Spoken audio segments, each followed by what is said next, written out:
baik dan jahat tuh sebenarnya adanya di cara kerja cara otak kita berpikir. Dan konsekuensinya gini loh, konsekuensi yang paling nyata itu ya di dunia. Misalnya kalau misalnya kita mencuri, ya aku akan merugikan orang yang aku curi. Kalau aku ketahuan, aku bisa masuk penjara misalnya, atau aku bakal kehilangan teman baik. Misalnya ada teman baik aku yang tahu aku mencuri, dia bakal nggak mau temenan sama aku. Jadi konsekuensi yang nyata tuh itu. Dan tanpa Tuhan pun konsekuensi itu kan ada. Kalau misalnya aku sering dapat komentar yang nggak enak banget gitu, gara-gara misalnya aku bahas hal-hal yang aku mengkritik agama atau konsep ketuhanan. Udah gitu gini, ya udah lu kalau misalnya nggak yakin Tuhan itu ada, sini lu gue perkosa gitu. Nah kan bukan gitu ya, maksudnya kalau ada orang yang mau merkosa aku, ya konsekuensinya satu mungkin bisa aku tonjok gitu atau ya aku laporin polisi gitu. Dia bisa dapat konsekuensi yang mungkin lebih merugikan gitu. Nah jadi kayak apa ya, justru orang yang berpikir bahwa tanpa adanya Tuhan atau agama maka orang-orang jadi jahat, itu adalah orang jahat.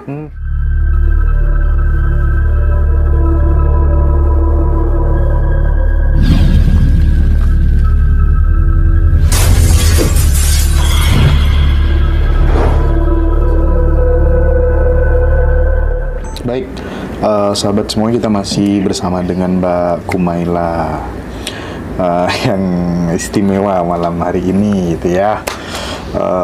Pikiran-pikirannya berbeda dari wanita lain.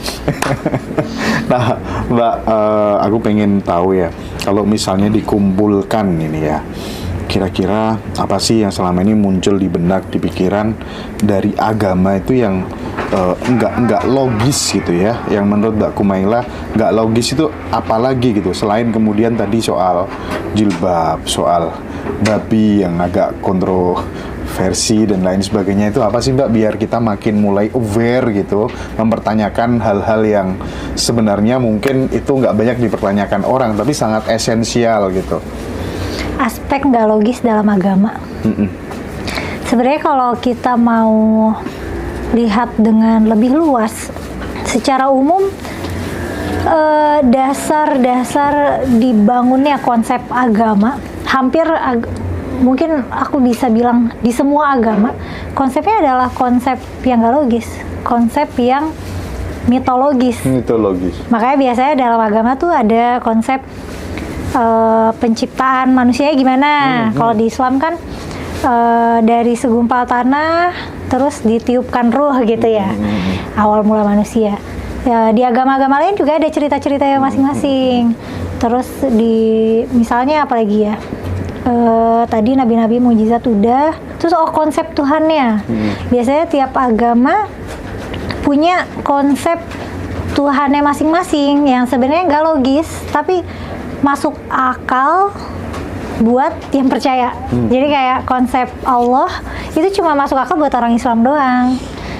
Konsep Tuhan Yesus cuma masuk akal buat teman-teman Kristiani gitu. Dan lain-lain gitu. Jadi kalau misalnya aku yang Muslim nih lagi galau gitu. Terus teman aku yang Kristen bilang, ya semoga kamu dikasihi Tuhan Bapa gitu. Ya aku nggak relate, nggak ngerti gitu. Tapi kalau misalnya teman aku bilang ini adalah cobaan dari Allah, nah itu akan masuk akal buat aku gitu. Jadi itu subjektif dan memang gimana ya, manusia itu memahami dunia dengan cerita. Cerita-cerita itu lebih mudah untuk kita serap daripada fakta. Bahkan meskipun ketika cerita-cerita itu lebih rumit. Kan kalau misalnya anggaplah ada ilmuwan-ilmuwan yang tidak percaya penciptaan versi agama, terus mencoba mencari pola, mencoba mencari bukti, terus bilang, oh ini awal mula semesta ini karena ada Big Bang gitu. Terus itu kan lebih sebenarnya lebih simpel ya, lebih simpel karena ternyata rentetannya setelah Big Bang ini konsisten nih, semesta ini emang expanding, udah gitu kehidupan mulai terbentuk gitu. Nah tapi kalau itu lebih simpel tapi lebih susah diterima daripada yang awalnya ada satu manusia diciptakan dari tanah, ada di surga, terus dikasih pasangan, terus diturunkan ke dunia gara-gara dia makan buah. Maksudnya penuh simbol kayak gitu kan sulit ya, itu pembacaan yang sulit tapi indah di otak manusia itu indah dan itu lebih mudah untuk diterima. Jadi kalau pertanyaannya adalah gimana supaya aware sama aspek-aspek yang gak rasional dalam agama. Sebenarnya agama sendiri itu dibangun dari aspek-aspek yang gak rasional itu. Dan sebenarnya nggak apa-apa. Memang manusia itu bukan makhluk rasional, yaitu manusia itu menghargai cerita, manusia itu menghargai konsep-konsep fiktif gitu, dan itu sangat manusiawi gitu. Tapi tentang esensi dari penciptaan itu sendiri gitu, yang menurut Mbak Mila paling logis, paling realistis tentang misalnya tentang semesta ini gitu ya. Apakah kemudian alam semesta ini terjadi dengan sendirinya, ataukah kemudian nggak bisa, tetap harus ada yang menciptakan dong gitu. Itu gimana tentang hal itu? Itu ini ya pertanyaan klasik antara apologis dan ateis tuh kayak gitu. Apakah pure chance atau ada yang menciptakan? Dan bahkan ada juga menciptakan, maksudnya Allah yang menggerakkan Big Bang itu misalnya gitu, atau ya alternatif lainnya. Tapi menurut aku apakah terjadi kebetulan ataupun ada Tuhan, menurut aku itu pertanyaan yang nggak penting karena itu ujung-ujungnya kita nggak bisa membuktikan gitu. Itu hal yang di luar ranah pembuktian gitu. Jadi aku sih lebih setuju kalau kita meningkatkan penalaran saintifik kita gitu. Kalau misalnya memang yang ada pembuktiannya gitu memang jelas selaras dengan realitas, ya udah terima aja. Maksudnya kita ngapain menolak fakta? Karena kita mau nolak atau terima pun fakta tetap fakta gitu. Demikian. Benar. Tapi kalau misalnya masuknya ke kepercayaan, nah itu baru kamu mau percaya atau enggak gitu. Dan itu adalah keputusan personal tiap orang.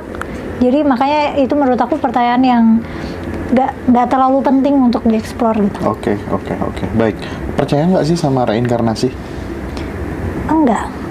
Alasannya apa? Karena aku sendiri nggak percaya nyawa. Jadi aku pernah ngulik-ngulik banget nyari tahu tentang jiwa, nyawa atau roh, arwah gitu. Dan itu aku bikin 2 konten panjang di Forbidden Questions. Setelah mati kita pergi kemana? Jadi kesimpulanku yang sekarang atau mungkin yang sementara ini sekarang. Kita itu hidup bukan karena kita dikasih nyawa, bukan karena ada yang ngasih kita nyawa. Kita itu hidup karena organ-organ kita berfungsi gitu. Kita itu ada karena ibu bapak kita berkawin gitu. Ibu bapak kita berkawin dan berhasil jadi anak dan tumbuh dan organ-organnya berfungsi. Makanya aku bisa nafas, otak aku berfungsi, aku bisa ngerasain sakit dan segala yang aku rasa seperti misalnya mimpi, aku dapat firasat, aku dapat hikmah atau apa, itu sebenarnya karena otak aku sehat gitu. Karena otak aku bisa ngasih aku gitu ya? Pengalaman benar, karena bisa ngasih aku pengalaman itu gitu. Nah, dan apa yang terjadi ketika aku mati? Ketika jantung aku berhenti berdetak, otak aku berhenti bekerja, oksigen udah nggak jalan, ya aku udah nggak nafas. Dan itulah ketika nyawa nggak ada, kan kita sebut nyawa udah nggak ada. Dan ya udah nanti ya paling lama-lama aku membusuk gitu. Nah dan itu apa ya, sangat bisa dipahami kenapa manusia pengen banget percaya kalau jiwanya kekal. Karena menghilang itu kan menakutkan ya. Menghilang apalagi kita nggak tahu kemana. Makanya hiburannya itu hidup ini sementara, tenang aja, hidup ini sementara, tapi akhirat itu kekal. Menurut aku itu hiburan. miskin nggak apa-apa hiburan. deh, sekarang yang penting nanti di Betul. akhirat bahagia gitu ya. Menurut aku itu hiburan buat orang yang takut mati dan hiburan buat orang miskin juga itu yang nanti mungkin kekayaannya di akhirat gitu. Atau nggak apa-apa sekarang kita menderita, orang-orang kafir pesta pora, Iya, nanti iya. mereka di akhirat dibakar gitu. Itu hiburan aja, lagi-lagi itu cerita yang kita buat untuk membuat penderitaan kita terasa lebih enak untuk dijalani gitu. Karena faktanya setelah kita mati, ya syaraf-syaraf aku nggak bisa bikin aku merasa apa-apa lagi gitu. Kita bisa merasa senang, sedih, takut, karena otak dan syaraf-syaraf ya. Dan ketika itu mati, ya harusnya nggak bisa ngerasain gimana-gimana. Jadi arwah itu bukan entitas tersendiri yang gaib gitu, yang nanti setelah kita mati dia traveling kemana gitu, ke surga atau traveling ke hewan ya kalau reinkarnasi, atau traveling ke manusia lain gitu. Oke. Terkait dengan keadilan Tuhan gitu, misalnya ketika seorang manusia itu dia hidup penuh dengan kejahatan gitu ya, penuh dengan tindakan-tindakan yang merugikan banyak orang gitu. Nah setelah itu kan misalnya dia mati gitu, udah berarti di situ nggak ada keadilan Tuhan gitu, nggak ada pertanggungjawaban secara jiwa atau secara apa gitu. Kalau ketika kemudian tidak percaya dengan reinkarnasi, bagaimana dengan hal ini? Tuhan yang maha adil itu adalah konsep yang kita buat untuk merasa seolah-olah hidup ini adil.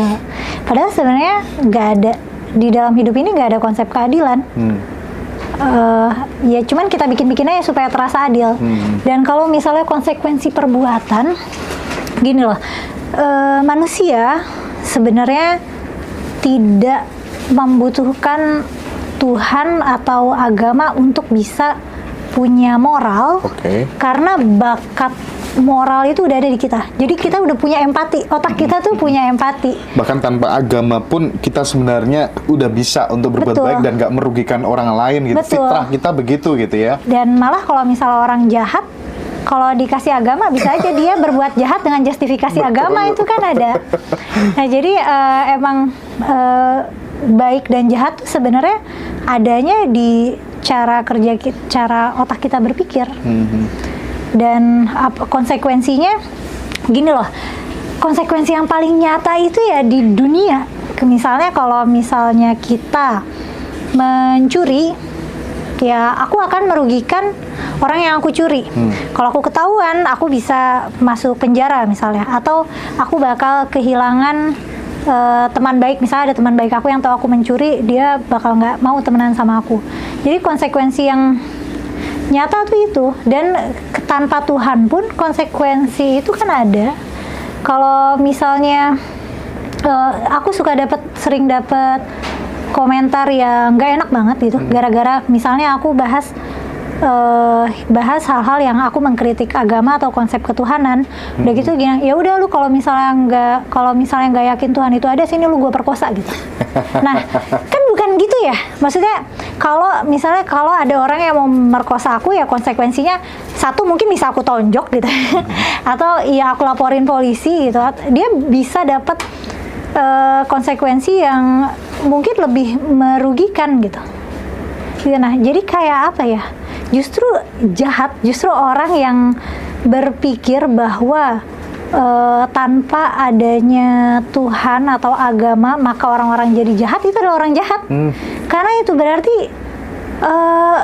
kalau misalnya konsep pahala dosa dihilangkan, kalau konsep surga neraka dihilangkan, dia akan bebas berbuat jahat gitu. Enggak juga. Nah, tapi masalah dia berpikir begitu. Dan kejahatan kebaikan orang kan letaknya di cara dia berpikir kan. Nah, kalau misalnya orang baik, kalau misal orang yang baik, beneran baik karena cara dia berpikir gitu. Dia berpikir manusia apapun agamanya, siapapun Tuhannya itu memang harus dihargai, ya dia akan hargai gitu. Terlepas dari surga neraka ada atau timbangan dosa pahala itu ada gitu. Itu kadang-kadang aku ngelihat orang yang melihat agama dan Tuhan sebagai sumber moralitas absolut itu menakutkan buat aku. Oke, menakutkan. Karena orang yang berbuat jahat atas nama agama itu pakai pola pikir yang kayak gini.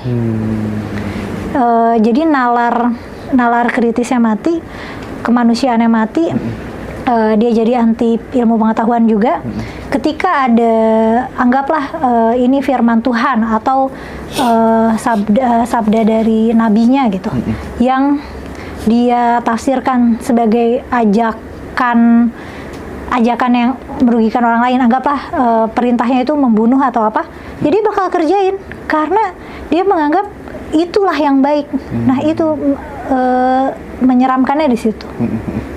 Nah, kalau kita lebih detail lagi kemudian memandang misalnya kayak di negara-negara yang mayoritas masyarakatnya itu adalah ateis misalnya ya, itu ternyata banyak loh yang lebih masyarakatnya lebih islami, lebih empatinya lebih tinggi, terus di negaranya itu juga aman, praktik korupsinya juga rendah gitu, ya nggak sih kira-kira? Iya.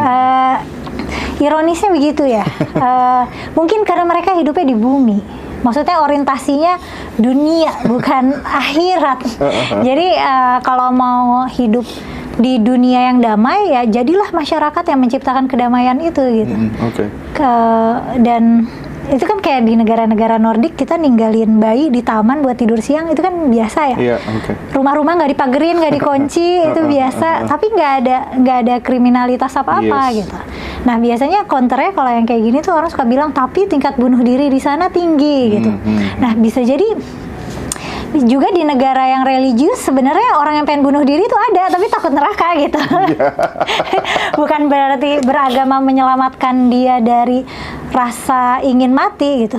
Sebenarnya tetap pengen mati, pengen bunuh diri, cuman takutnya nanti masuk neraka, jadi nggak jadi. Nah mungkin karena kalau tidak beragama dia tahu tidak ada konsekuensi, bukan dia yakin tidak ada konsekuensi neraka, ya dia bunuh diri aja ngerasa toh ini nggak merugikan siapa-siapa. Kalau misalnya kematian dia nggak merugikan siapa-siapa ya. Jadi kalau kita lihat ke situ malah jadinya yang orientasinya duniawi itu lebih makmur, lebih aman, dan lebih sejahtera dan lebih bahagia juga. Ya itu menarik sih. Tapi Mbak Kumaila percaya bahwa kemudian dalam kehidupan ini ada sumber dari segala sumber, ada kecerdasan yang tanpa batas, atau orang menyebutnya sebagai Tuhan lah, sebagai keberadaan, sebagai Allah, percaya itu? Mungkin tidak sebagaimana orang biasanya mendefinisikan itu sih. Mungkin didefinisikan tapi to some extent ya. Iya. Tapi tidak di apa tuh namanya, misalnya yang rata-rata kan umumnya dianggap sebagai sosok yang kemudian semua jalan hidup kita udah diatur, bukan seperti itu. Bukan sosok yang absolut, bukan juga sosok yang perlu aku sembah-sembah supaya aku diterima di surganya. Bukan dengan konsepsi kayak gitu sih, bukan kayak konsepsi di agama-agama sih.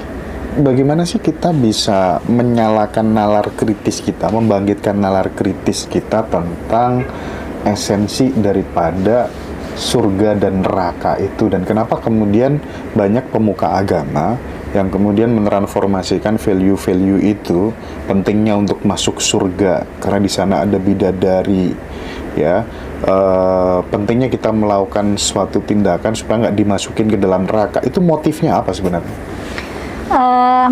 Menurut aku reward surga neraka itu adalah cara yang paling mudah dan sederhana untuk bisa mengendalikan orang secara kolektif. Kayak itu kan konsepnya sederhana ya. Kamu berbuat baik, dapat pahala, banyak pahala, masuk surga. Kamu berbuat salah, kamu ngumpulin dosa, masuk neraka gitu. Itu konsep yang gampang dikomunikasikan dan terbukti efektif nih dalam peradaban manusia ini, terbukti efektif untuk mengendalikan perilaku orang-orang. Kepentingan politik. Bisa, nah itu dia. Karena sesederhana itu, jadi mudah juga dipelintir untuk kepentingan politik. Penguasaan sumber daya alam. Bisa juga. Dikasih dibikin orang supaya mabuk agama, Iya. bertengkar sesama saudara gitu ya kira-kira ya. Makanya kan ada yang pernah aku dengar, kayaknya di Indonesia nih masyarakatnya dibiarin aja kecerdasannya selevel itu supaya gampang dikendalikan. Oke. Jadi IQ 78 itu sengaja gitu, ada desain gitu. Ya aku nggak tahu, ini kayak cuma kayak obrolan biasa. Aku nggak punya bukti apa-apa. Cuman itu make sense di negara yang kesenjangan ekonominya sangat tinggi ya. Maksudnya di sini kan yang kaya banget, yang miskin keinjek-injek banget. Nah, yang kaya ini kan mengeksploitasi yang tengah dan bawah kan, supaya tetap tereksploitasi. Ya harus dijaga supaya mereka penurut. Penurut yang nggak boleh kritis, harus menerima narasi-narasi dari atas gitu ya. Aku menganggap narasi-narasi agama ini kan otoritatif ya bentuknya. Memang didesain supaya orang itu patuh. Dan emang ditakut-takutin kalau nggak patuh nanti masuk neraka gitu. Dan bahkan di dunianya mungkin dikucilkan dulu gitu. Mereka kan biasanya kelompok-kelompok religius kan biasa eksklusif dan dress code-nya kadang tertentu ya. Kita bisa menebak dia dari kelompok, misalnya kalau Islam, kelompok Islam yang mana, kadang dari cara dia berpakaian gitu, atau cara dia berbahasa gitu. Ada yang santai aja, ada yang ada serapan bahasa Arabnya banyak gitu. Nah itu sih sebenarnya buat keperluan identitas kelompok. Tapi kalau misalnya dilihat dari sudut pandang penguasa, mungkin itu untuk kebutuhan untuk mengontrol.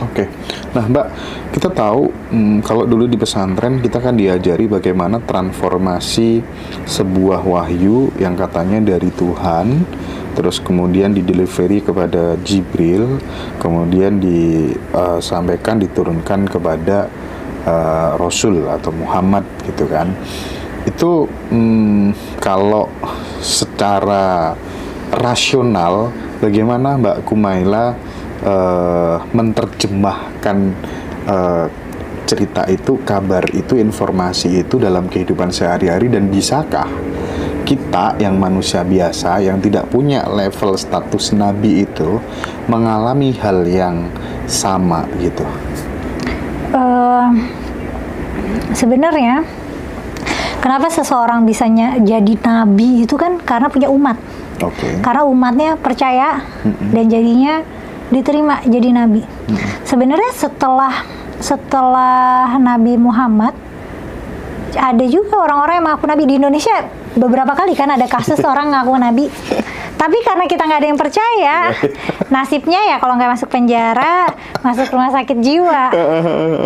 Nah kalau dan biasanya kalau masuk rumah sakit jiwa atau dalam penanganan psikiatri, biasanya diagnosis yang umum, orang yang merasa dapat wahyu itu biasanya skizofrenik biasanya.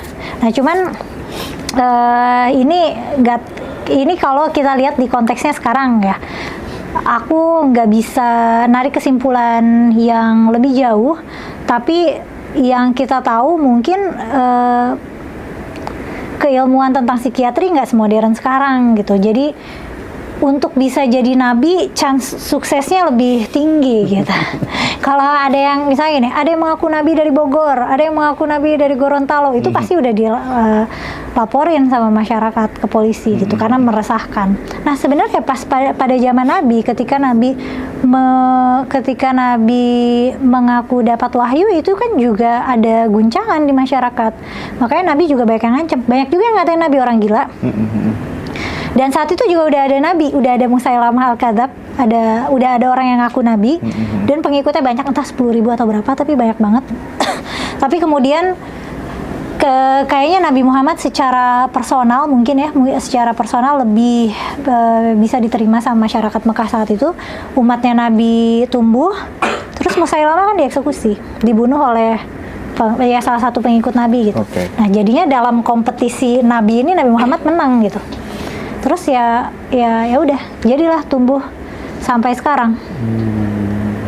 Itu kalau kita mau lihat dengan rasional ya. Tapi lagi-lagi ketika kita beriman, memang yang kita pakai adalah irasionalitas.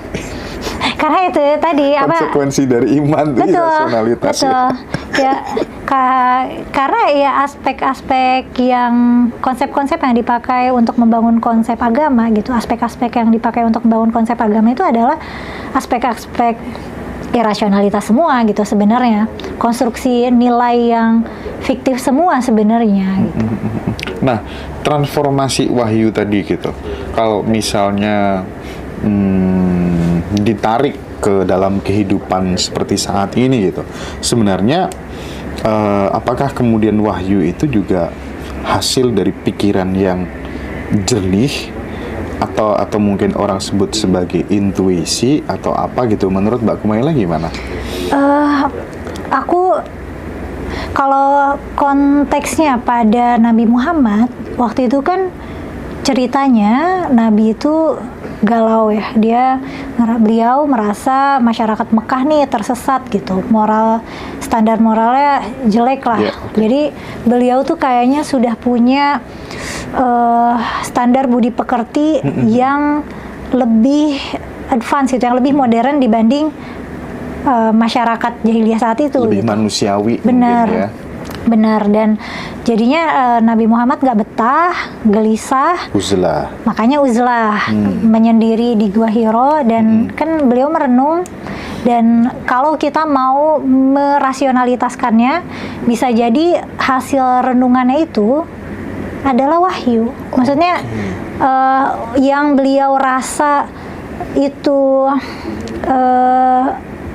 pesan Tuhan melalui malaikat Jibril itu mungkin adalah buah pemikiran beliau sendiri, hasil dari keresahan terhadap masyarakat Mekah. Kalau misalnya mau tetap beriman secara murni, ya wa asyhadu anna Muhammadar Rasulullah ya. Ya memang Muhammad itu utusan Allah yang mendapat wahyu gitu. Oke.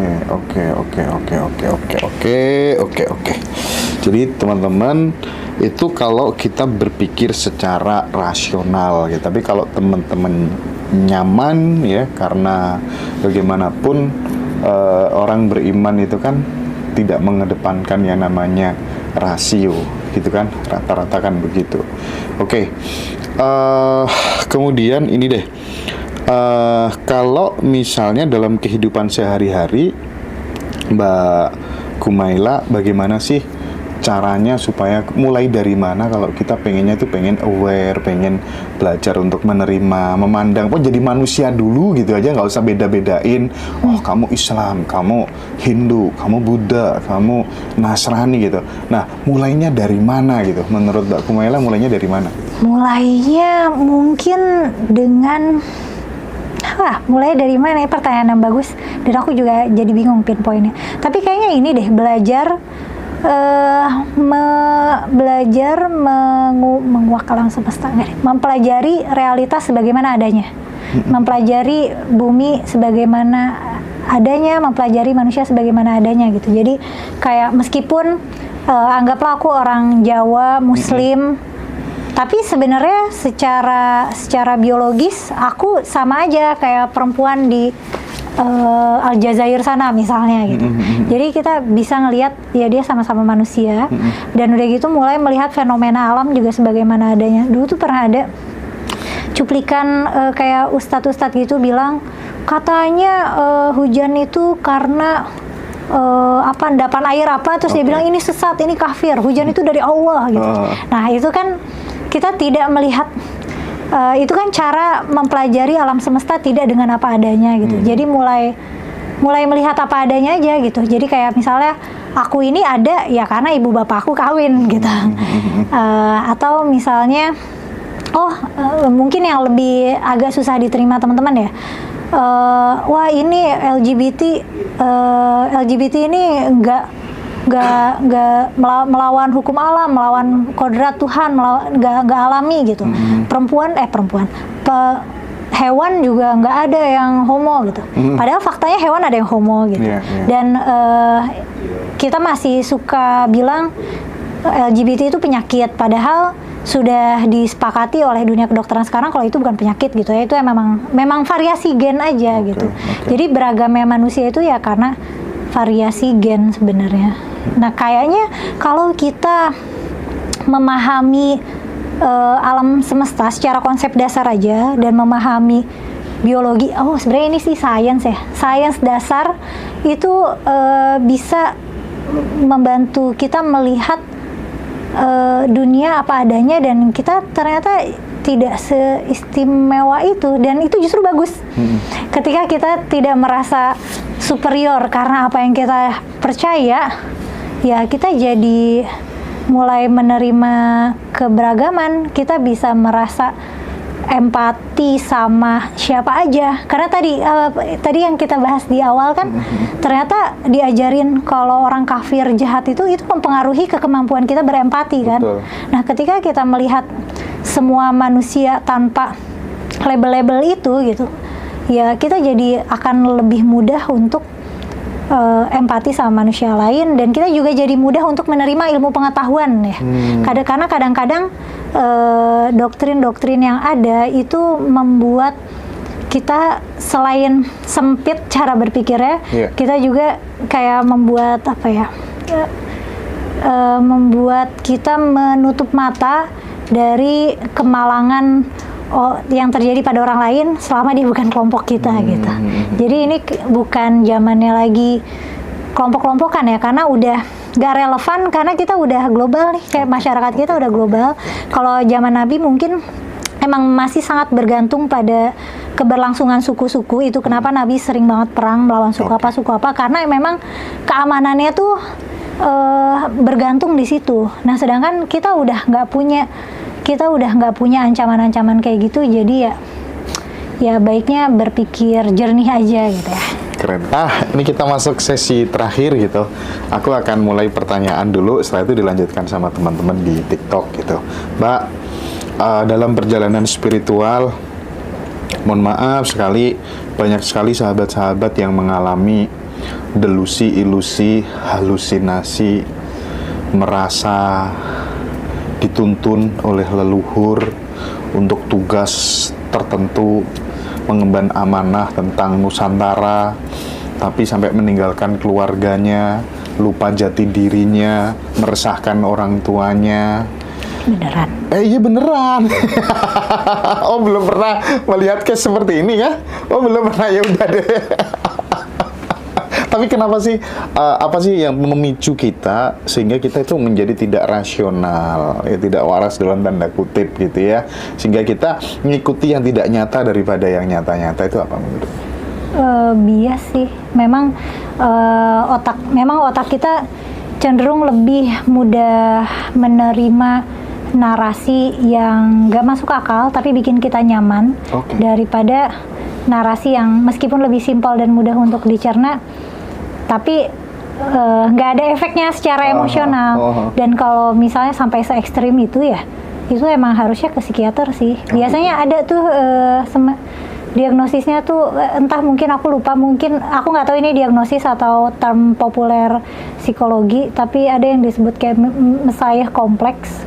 Jadi perasaan dituntun oleh mendapat tugas yang ilahiyah gitu, punya misi itu sampai ya kayak gitulah, kayak nabi gitu. Iya. Oke.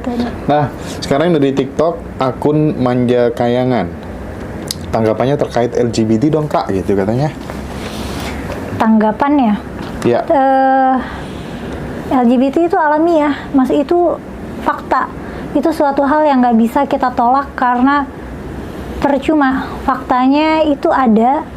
Memang ada manusia-manusia yang punya ketertarikan seksual ke sesama jenis, dan itu di luar kehendak dia. Banyak loh di kita yang kita punya tanpa sekehendak kita gitu. Hal-hal yang kita terima sekarang itu emang kombinasi gen dari orang tua kita gitu. Kita bisa secerdas apa itu tergantung gen yang diwariskan orang tua kita. Kita selera makannya kayak gimana juga itu ditentukan. kita punya ketertarikan terhadap apa-apa, itu juga kan kita nggak tahu kan. Misalnya ada mungkin teman kamu nih yang cegil banget, nggak tahu kenapa dia sukanya sama cowok yang red flag mulu, tapi nggak tahu kenapa dia emang tertariknya kayak gitu.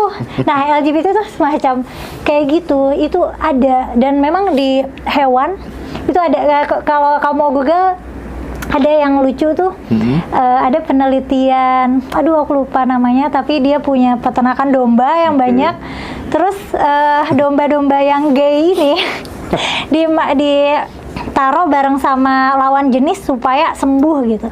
Tapi ya nggak sembuh. Dan kita harus stop ngelihat teman-teman kita yang LGBT atau siapapun LGBT sebagai seseorang yang punya penyakit gitu.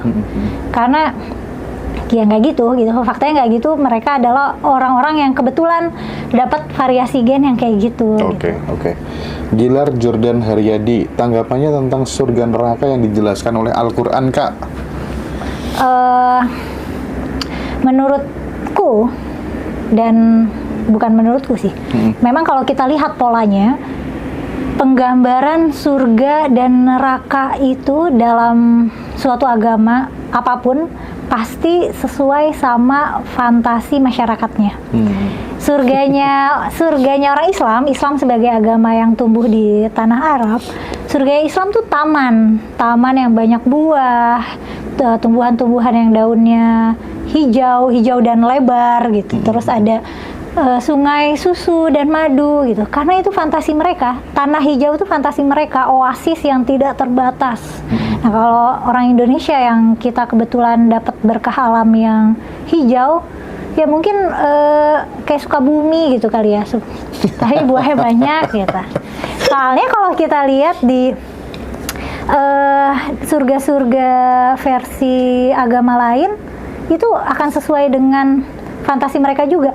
Agama Mesir kuno itu surganya padang gandum, karena mereka tuh sering gagal panen dan suka itu kelaparan karena gagal panen. Kalau mungkin kamu familiar sama ceritanya Nabi Musa, itu Firaun kan takut banget tuh kalau gagal panen, ya karena emang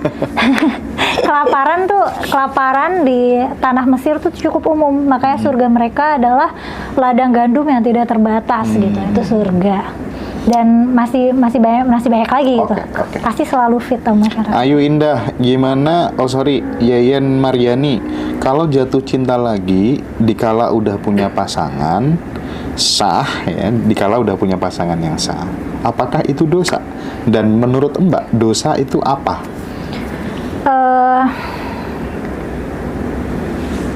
Pertanyaannya apakah itu dosa sih ya? Tapi sebenarnya kalau kita masih punya ketertarikan ke orang lain meskipun kita udah punya pasangan yang sah, itu sebenarnya hal yang manusiawi. Ini bukan aku bilang benar, tapi hal yang manusiawi, karena berkomitmen sama seseorang itu tidak membuat insting kita tertarik sama orang lain tuh stop. Nggak gitu cara kerjanya. Karena ketika insting kita tertarik sama orang lain stop, sama pasangan kita juga bakal stop. Oh iya benar. Nah, tapi apakah itu dosa?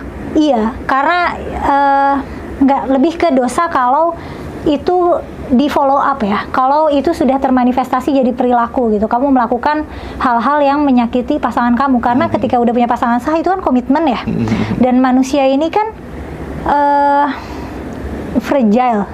Kalau misalnya kita sudah berkomitmen untuk mencintai seseorang, terus kita dengan sadar menyakiti, kalau kita sadar kita suka sama orang lain dan kita dengan sadar follow up perasaan kita, itu kan berarti sama saja kita dengan sadar menyakiti pasangan kita gitu. Aku nggak tahu seberapa terbuka mbaknya sama pasangannya atau masnya, tapi sebenarnya yang kayak gini-gini tuh obrolin aja supaya saling bisa mengenal satu sama lain. Kalau aku lagi punya pasangan, aku akan sedih tapi ada senengnya kalau misalnya pasangan aku bilang, tadi si cewek itu cantik banget ya, keren banget, aku rasanya kayak naksir. itu di aku ada sedih karena cemburu of course, tapi ada juga senang karena aku jadi ngerti oh ternyata dia suka sama cewek yang kayak gitu, dan aku senang karena aku merasa pasanganku merasa aman untuk menceritakan itu ke aku gitu, berarti kan dia nggak takut aku ngamukin apa gimana gitu, dan itu menyenangkan. Oke. Mau tanya bagaimana dong kita bisa mengendalikan diri saat akan hilang kontrol atau pas emosi lagi naik gitu? Biasanya sih praktisi meditasi itu ngasih taunya nafas ya. Nafas ya. Nafas, saya selalu nafas, hitung nafas. Dulu waktu aku masih muda tuh aku pernah didiagnosis anxiety disorder. Jadi pasti setiap panic attack-nya muncul atau anxious-nya muncul, waktu itu saran psikolog aku tuh untuk merasa untuk mindfulness itu, untuk merasa aware sama yang nyata aja.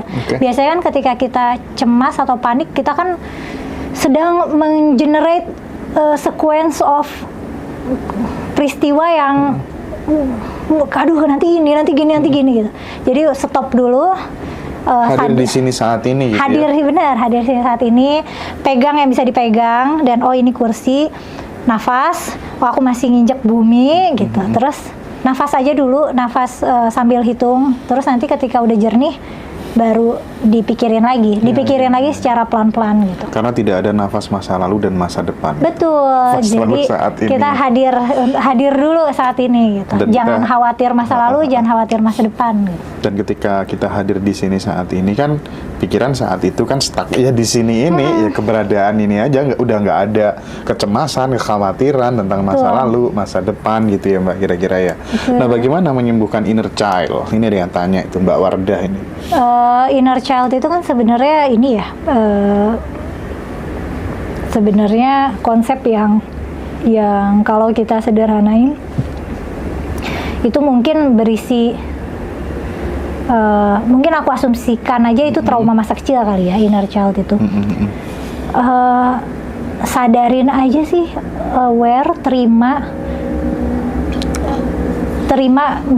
misalnya ada hal yang kita alami waktu kecil yang kita nggak suka dan kita harap itu nggak terjadi gitu, karena itu menghancurkan kita di masa dewasa misalnya. Kembali lagi aja ke situ, terima, maafin diri sendiri atau maafin apapun atau siapapun yang menyebabkan itu. Terus ya udah mulai, kayaknya nggak ada cara lain selain menerima. Terus ya udah, terus ke depan maunya gimana gitu, masa mau nyangkut di situ terus ya, gitu. Ya, tetap harus diterima, dirilis gitu ya. Oke, mau tanya host Mbak Nur Syifa ini, gimana kalau pasangan saya terang-terangan video callan sama orang lain gitu ya, di depan istri atau ngumpet gitu, gimana tuh? Waduh, itu sedih sih. Cuman ini yang perlu jadi pegangan setiap kita adalah kita nggak bisa ngontrol perilaku orang lain, bahkan anak-anak kita, bahkan kekasih kita nggak bisa kontrol perilaku mereka, kita nggak bisa kontrol kelakuan mereka. Yang bisa kita kontrol adalah reaksi kita. Jadi ketika ada hal tidak menyenangkan terjadi, itu video call terang-terangan atau sembunyi-sembunyi, itu kan nggak enak banget ya. Jadi yang bisa kita lakukan adalah berusaha tetap waras sih, dan bagaimana menyelesaikan itu tergantung sifat dan tabiat pasangannya ya, dan aku nggak tahu approach yang paling optimalnya gimana ke orang yang melakukan hal kayak gitu. Dan ini pertanyaan sebenarnya udah aku lewati tapi diketik lagi nih. Bagaimana cara agar kita tidak mudah tergoda sama perempuan gitu kan? Ya itu tanya ke laki-laki. Ya, jadi maksudnya itu misalnya kita udah punya pasangan, nih, tapi kita masih gampang tergoda oleh rumput tetangga gitu, kira-kira mungkin seperti itu. Kalau di generalisir bisa cewek ke cowok, cowok ke cewek gitu kan. Gimana kemampuan untuk hampir semua laki-laki itu kan punya naluri pemburu gitu kan. Nah, yang susah itu kan mungkin yang ditanyakan adalah ngeremnya itu pakai cara apa gitu, kira-kira begitu mungkin Mbak? Iya, itu harus dilatih sih. Makanya biasanya tuh yang suka aku bilang ke teman-teman cewek aku tuh, cari cowok yang baik itu yang punya self control yang baik, yang bisa mengontrol dirinya dengan baik. Dan itu kelihatan dari banyak keputusan hidupnya gitu. Misalnya dia mau mau semacam agak bersusah-susah dulu demi keuntungan yang lebih oke gitu. Nah itu sebenarnya attitude yang baik karena berarti dia bisa ngontrol diri gitu. Atau misalnya dia orang yang mau nabung gitu daripada berfoya-foya gitu. Nah ini juga konteksnya kalau ke perempuan berarti mungkin ya harus punya self control sih, harus sadar sama pikiran dan kelakuan diri sendiri gitu. Kadang-kadang kan emang manusia itu kan binatang ya, maksudnya kita literally tuh binatang Binatang yang mamalia yang punya kita mamalia yang memang punya insting-insting hewani, termasuk tertarik ke lawan jenis gitu. Nah cuman manusia ini kan otaknya juga manusia dewasa terutama itu harusnya komponen berpikir hati-hatinya tuh udah lengkap gitu. Nah bagian itunya aja dilatih. Tapi penting juga sih kadang ya ketika kemudian remote bahagia itu perlu untuk kita pegang, kita kendalikan secara utuh gitu ya, sehingga kebahagiaan kita itu tidak kemudian terampas oleh event itu orang yang benar-benar kita sayangi gitu. Mungkin latihan untuk memegang remote kendali bahagia itu sendiri itu penting kali Mbak ya? Benar, penting.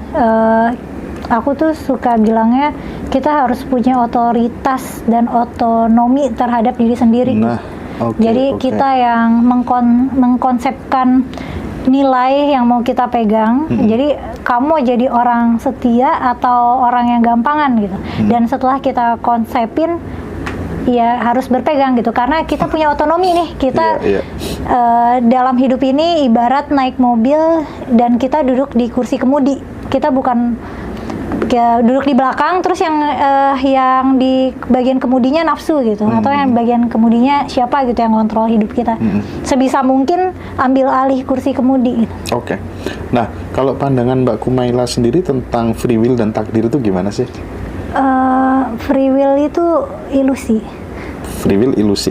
Oke. Takdir. Jadi apa ya? Bisa dibilang aku percaya takdir tapi dengan definisi yang berbeda. Gimana? Jadi takdir itu bukan hal-hal yang digariskan Tuhan, tapi memang hal yang sudah ditentukan secara biologis gitu. Misalnya aku suka laki-laki dengan kriteria tertentu karena badanku menginginkan itu. Nah kalau badanku nggak kayak gini susunannya, ya aku nggak akan menginginkan cowok itu gitu. Mungkin aku sukanya sama cewek gitu. Jadi hal-hal yang aku putuskan, yang aku pikirkan itu memang hal-hal yang terkondisikan, yang bisa dikondisikan oleh badan aku gitu. Karena ternyata bahkan ada penelitiannya tuh sampai selera makan, sampai prestasi akademik itu bisa diprediksi dari kita keturunannya siapa-siapa gitu. Apakah mereka punya kualitas-kualitas apa, terus turun ke kita. Itu tuh sekarang tuh udah ada yang neliti sampai segitu gitu. Para saintis yang deterministik itu tuh mereka buktinya sampai segitu gitu. Deterministik ya? Iya, jadi merasa semua itu ditentukan oleh gen-gen kita gitu. Interaksi gen-gen kita. Berarti penganut deterministik bukan eksistensialisme? Deterministik, tapi aku pikir aku juga eksistensialis atau mungkin absurdis kali. Tergantung kebutuhan. Betul. Kalau lagi agak butuh makna, ya aku akan jadi eksistensialis. Tapi kayaknya overall kebanyakan aku absurdis deh. Oke. Nah, kalau misalnya aku tarik ke ranah misalnya kayak jodoh, rezeki, mati gitu. Itu kan dari awal kita udah dicekokin. Itu semuanya domainnya Tuhan. Kamu nggak punya wewenang untuk hal itu gitu. Bagaimana menurut Mbak Kumaila? Karena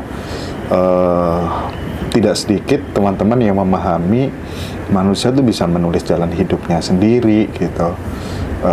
Banyaklah hal-hal yang seperti itu aku dengar-dengar gitu. Menurut Mbak Kumaila gimana?